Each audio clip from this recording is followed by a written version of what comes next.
Good morning, Sandeep. Good morning, Ashit. How are you? Very well, thank you very much. I'm so privileged to have the occasion of meeting you once again after such a long time. It's always a pleasure to meet you, and it's always gives some new energy Yeah, when we meet you. right. I'm sitting down in your chamber in the Supreme Court, and for the audience, Sandeep is known in our fraternity as a perfect gentleman, and he is a veteran in his own profession as well as in our movement. I cannot forget the kind of support and help I have got from him, our fraternity has got from him. Wherever we have reached, I won't say it's all because of him, but there are many people like Sandeep Narayan who has supported this movement. Sandeep, would you just be willing to share with me, because I have been training for 30 years, I must have forgotten the year that you had graduated, and some memories, some reminiscences of the training from that moment. Over to you.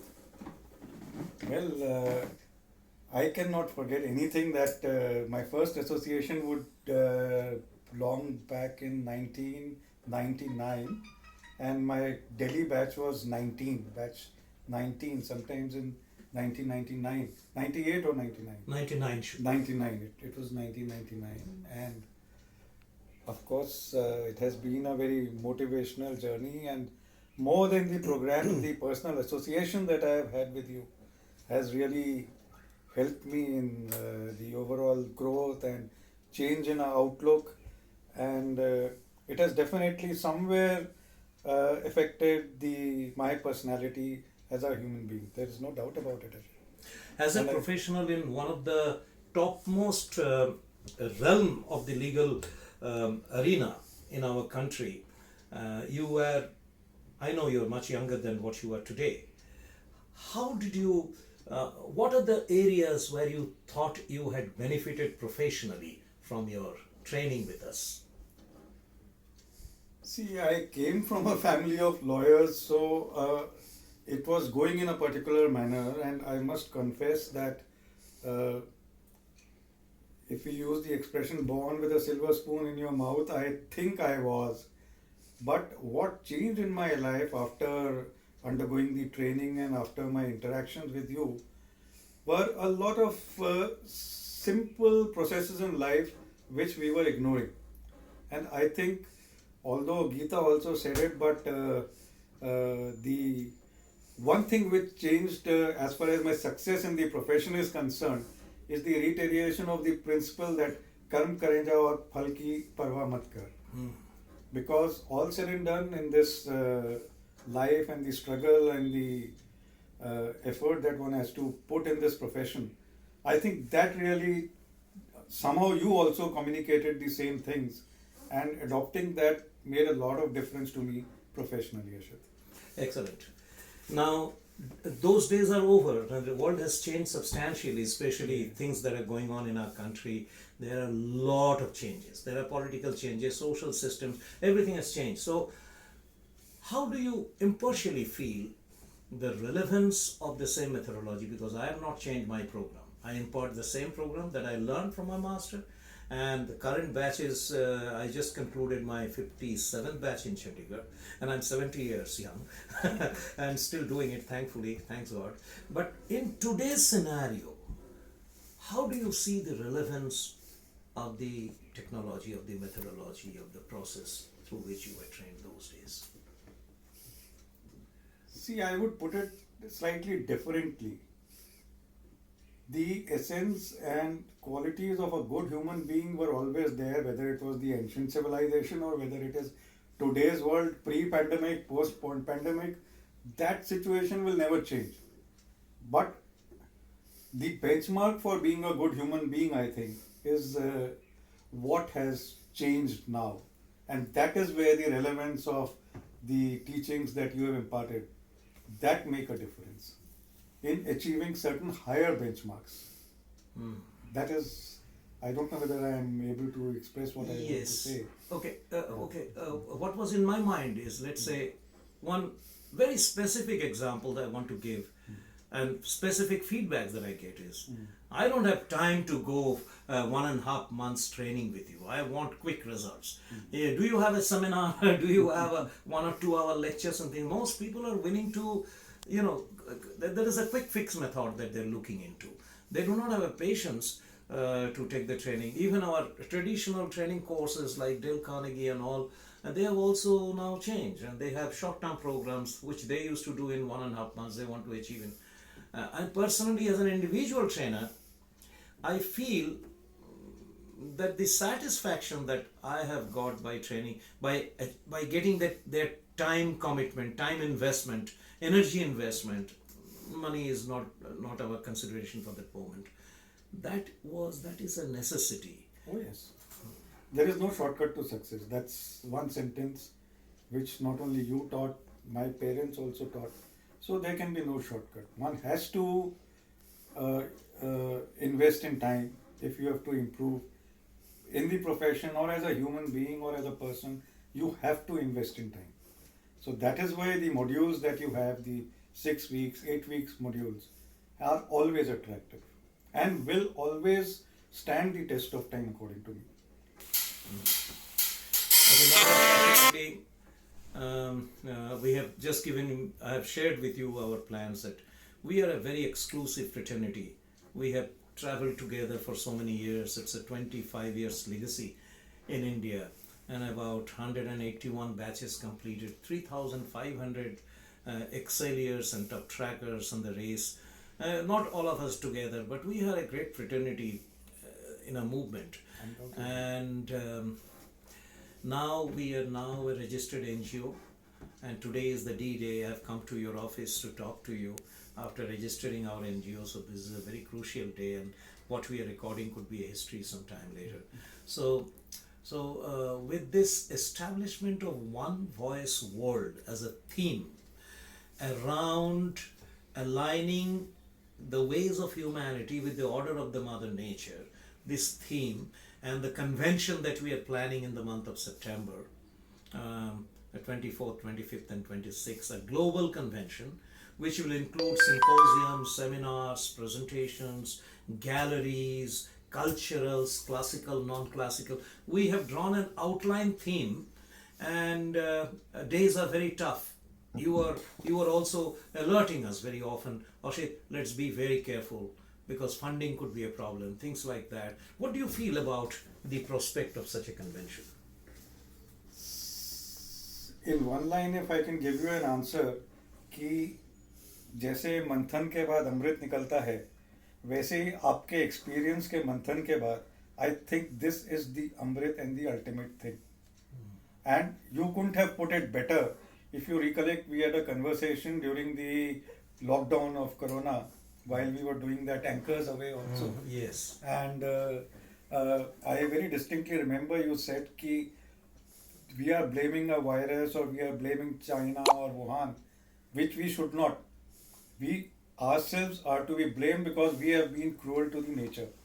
So I think that day was a realization for me at least to understand the importance of what you are now doing and what you are now planning to do in future also. Yeah. The pandemic could not have taught you a better lesson than this. Absolutely correct. Because all thing has fallen in line, and yes. I personally feel, because I don't go to a temple, mosque, gurdwara, I only see nature and I connect with the nature, and I feel that's the greatest evidence of the supreme power that's prevailing on us. So I directly connect with her, and I felt this. I'm not comfortable with the word obligation. I felt that I must avail the opportunity to reach out to the world, to tell them, hey man, God is crying. Please wipe the tears. Please align yourself with the Mother Nature. And that's how you have very rightly said that I've got the theme. But it is not I anymore. It is we. I would certainly request you to change that paradigm a little. So it is our movement, because without you, I cannot deliver. My own family is the families of extended family of my alumni who are together. So together we got to deliver it. So that's one part. And the other part is my Vikashalaya. We had a lot of discussions on it. My theme is to, I see that in the future, the world can be saved if Vidyalayas could be replaced by Vikashalaya. One is Vidya, the copybook education, the pages in the head, Another is real total development, where the area where I specialize, I personally worked for so many years. So this Vikashalaya theme of working with some children who don't have parents, I do not want to use the terminology, it's not comfortable. Children without the parents, 3 to 4 years children, I personally want to stay with them, want to develop them, and beginning in the place of Tagore and some other places in Chandigarh, there are a lot of proposals which are there. What is your views and blessings on that? See, I'm nobody to give any kind of blessing, especially to a person like you. But yes. So ultimately, the crux of the matter is again the same, that if you have a strong personality, if you are a solid human being, then everything else follows in place, whether it is education or choosing a career or a success in a career, whatever it be. If your personality, your grinding and grounding and grooming is strong, then there is nothing to stop you from being successful in life, even though you may not go to a IIT or a top medical college.